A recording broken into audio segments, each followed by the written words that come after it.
Welcome to Global Energy's quick start guide to wiring our R32 range of heat pumps. It is essential that you have access to our full manufacturer's installation instructions and quick start guide document before attempting to install the heat pumps. We also strongly recommend you attend one of our in-person training courses run throughout the UK every month. You join me now on site where I'm going to show you how to remove all of the cases off the heat pump panels. So if you take a look here, that's the unit itself. The top case comes off by removing all screws all the way round the heat pump.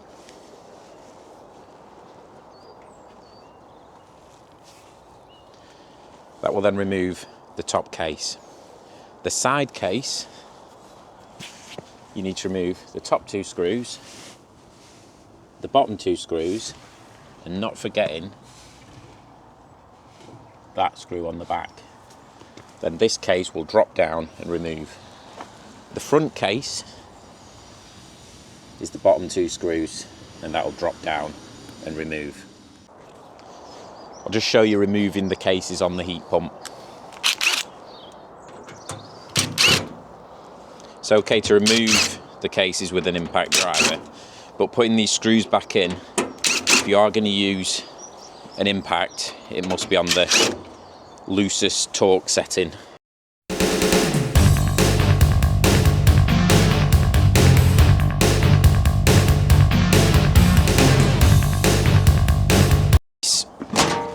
Will lift off just like that. The next thing is the top case to access the low voltage connections in the boards. You've got a screw here, and a screw here.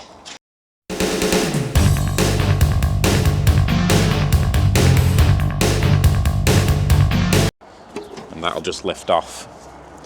Then got access to your boards. So there are all of your control boards in the top. Before starting any work on site, please ensure you have got the quick start guide in front of you. This is what it will look like. The first information you need is which model of heat pump you are installing. We have a Castletown, a Cartmel or a Rothsay R32 unit. The Castletown has two 16 amp supplies. The Cartmel and Rothsay have a 40 and 32 amp supplies. The reason why we have two supplies is one is for the heat pump itself and the second supply is for the booster heater. So the Castletown both has a 16 amp for the heat pump and for the booster heater. The Cartmel and Rothsay have a 40 amp breaker for the heat pump and a 32 amp breaker for the booster heater. To work out which model of heat pump you've got, you need to look on the data badge on the side of the unit. If you look at the unit here, it's located on the right hand side, right at the bottom.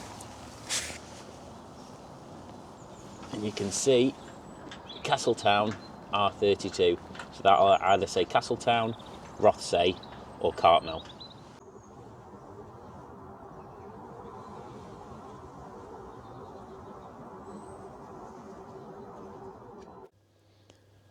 The most important page within the quick start guide is this one. It's the line diagram denoting where all the cables run within the system. It shows the outside Ecolink and isolator box, the heat pump wiring centre, the wiring centre within the plant room, and the cylinder components. This is the page that will describe every bit of the system. The next page in the quick start guide shows the Ecolink box and power hub. They're your isolators. The one on the left is for the booster heater, the one on the right is for the air source heat pump. So your power comes in here and here from the main consumer unit. It's then wired into the terminals here, and we take the power from here into the side of the heat pump for the heat pump itself and for the booster heater. The Ecolink data connection is these two terminals here. This section is on the Ecolink power hub. That is the Ecolink power hub itself. So you've got your right hand isolator, is your heat pump and your left hand side is your booster heater. So I'll take the covers off now and we'll show you inside.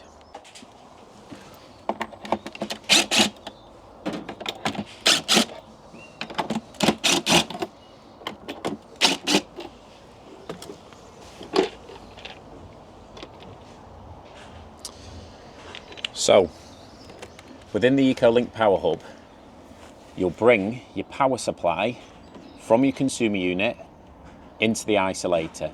It's then pre-wired at the factory into these terminals. You then take your live and neutral down to your booster heater connection. Again, this white cable comes from your consumer unit into the isolator. It's pre-wired into these two terminals, and those two terminals feed the heat pump connector. These terminals go to your touch screen on the data collection side, which is the right hand side of the touch screen. So just for clarity, you can see we've got our power supply coming through into the isolator, and then this side's pre-wired. So you're bringing this power in for the booster heater and this power cable in for the heat pump. This section will be pre-wired, and then you take your connections from here to the heat pump, so neutral, live, and then your booster heater, live and neutral. So pre-wired, your cable, and then your cable into the heat pump. The next page in the quick start guide is the heat pump terminal box and power supplies. We've got the XT1, XT4, the AP5, which is on the side of the heat pump where the plug is for the touchscreen, and then we've got the XT3 connector, again on the side of the heat pump. This is where all the power runs in the multi-core cable from the heat pump to the tank room. All the numbers that are required are displayed here. The XT1 connector is the power for the heat pump.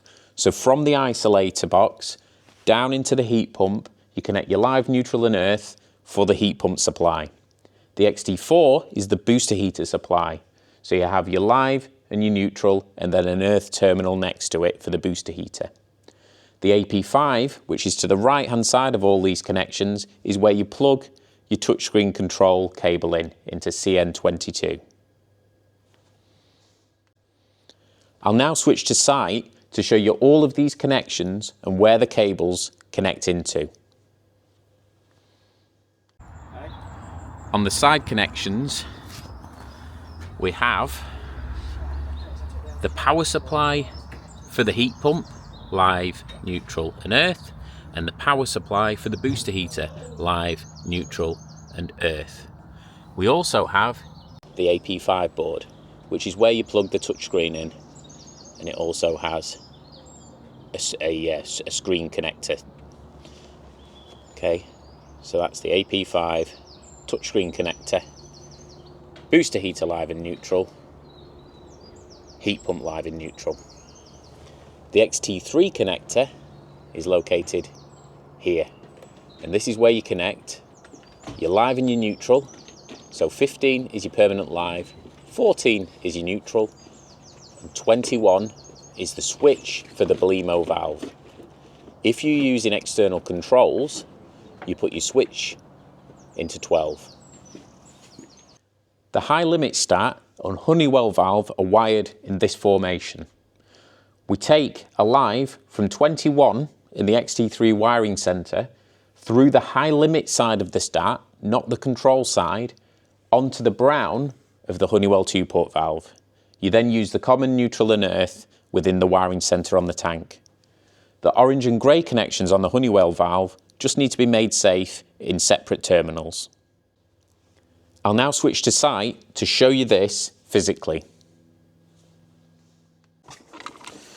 So this is the high limit start. So you'll remove the dial, remove the cap, take the lid off, then you've got two starts.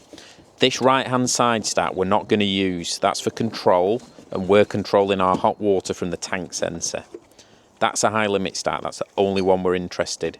Remove that link and just connect your power from your switch for the 3-port valve and then take the other tab to the brown of the Honeywell 2-port valve.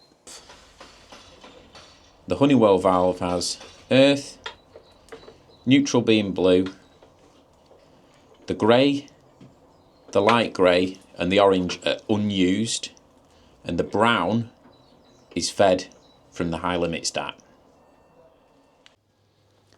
The Belimo 3-port valve only has 3 connections. It has a permanent live and neutral and a switch wire, which is either black or white.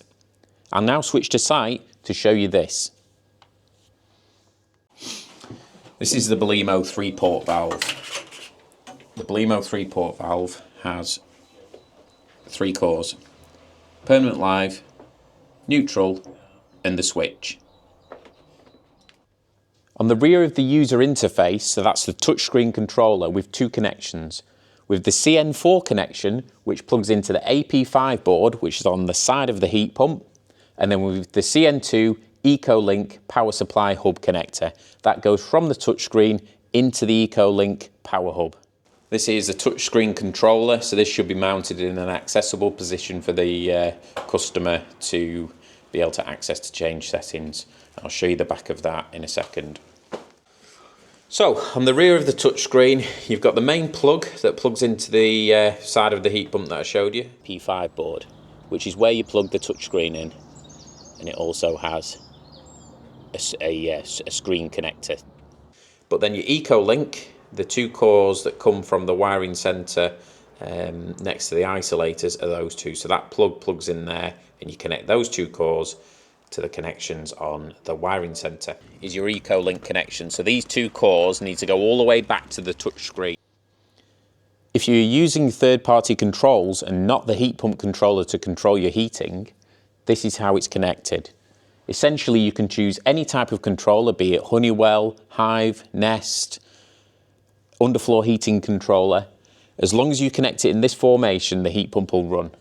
You can take a live and a neutral from the heat pump, 15 and 14 connection, to run your third-party controller, and then the switch live back comes onto terminal 12.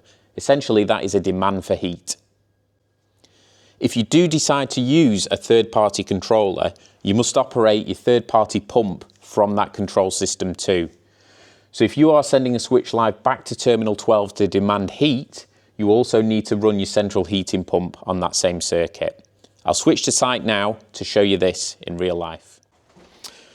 Okay, so we're now in the tank room and we have our wiring centre ready to wire up. So we've run the multi-core cable from the heat pump and we've run the Cat6 cable from the heat pump. So in the heat pump, if you remember, we had 12, which was the heat demand. We had 21, which is a 3-way valve demand. And we have 15, which is the permanent live, and 14, which is the neutral. So we put all our permanent lives in the top. So the cable that comes from 15 goes in the top. We have all our neutrals in the middle. So that's number 14 goes into the neutrals, and then obviously the earth's in earth. We then have our 3-port valve demand, which comes from 21. That feeds the white of the 3-port valve, and it also loops down into the high limit start. The feed that comes back from the high limit start then connects together with the brown of the 2-port valve. Then obviously your neutral and earth from that goes in the common neutrals and common earths, and your neutral and live from this goes in your common neutral and your permanent lives. The next connection you have is the heat demand, which is this one here. So that comes from terminal 12. You'll take a live, neutral and earth to feed your third-party thermostat, and the switch live comes back from that onto terminal 12 in the heat pump. These other cables are just the switches from the Honeywell valve that are not required, so they're just made safe on that right-hand side. Okay, this section is an exploded view of all the low voltage connections in one place, just to make it a little bit clearer for you on what goes where. So we'll start with the touchscreen. So the touchscreen has the 2 connections. The main one that connects to the CN22 connector. The second connection is the EcoLink connector that connects into the EcoLink power hub. You then have your tank sensor, which goes into the tank itself, and that connects into that connector there, the yellow plug. You also have your room sensor, which connects into the white connection there. And that's all of your low voltage connections that connect into the heat pump.